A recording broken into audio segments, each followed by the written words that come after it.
भैया हम प्रसादी लाल यादव भोजपुरी गायक आप सबके छोटा भाई। हमारे एगो गाना जो बहुत अच्छा गाना बा ऊ प्रसादी एंटरटेनमेंट चैनल पे आवे वाला बा म्यूजिक के साथ वीडियो के साथ। तो आप लोग वो गाना के देखल ना भूल जा। वो गाना के हम लाइव गा के सुना देता आप सबके बीच में कि अरे राजा जी के छुआला से देही आए सखी दिन पा दिन चकराता हो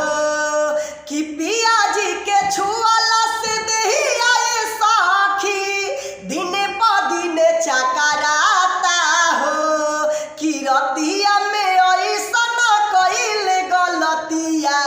कमर के नीचावा दुखाता हो कि रतिया में ऐसन कइल गलतिया ढोढ़िया के तारावा दुखाता हो कि दर्द से रहल नइखे जाते बढ़े पीड़ा घोड़ी के पियावे मुअना हमें जले जीरा हमें जले जीरा हो दर्द से रहल नइखे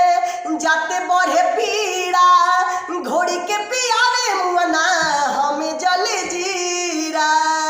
कि हमारा जवनिया के देख के परेशानिया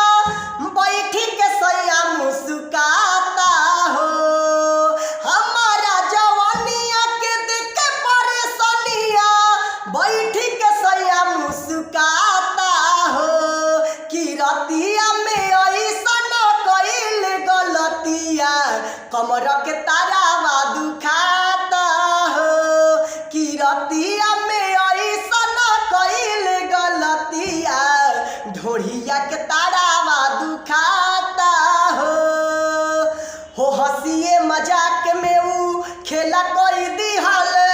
पता नहीं चलल सखी सजा ऐसन दिहल सजा ऐसन दिहल हो हंसिए मजाक में ऊ खेला कोई दिहल पता नहीं चलल सखी सजा ऐसन दिहल कि सांझ दीवाना कोइले मने माना सोचिए के जीवा घबराता हो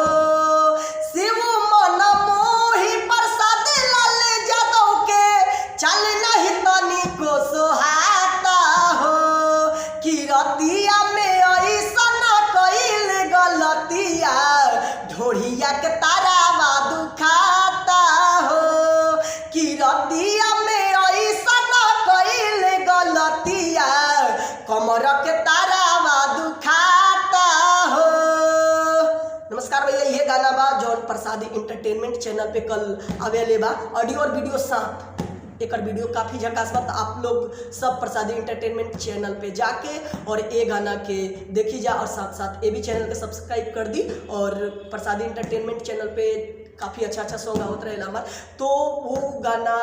सुन के और अपने दोस्त में शेयर कर दीजा। और हाँ, कमेंट करके जरूर बताया जा कि आप सबके वो भाई के गाना के ऑडियो और वीडियो कैसा लगा। वीडियो देखा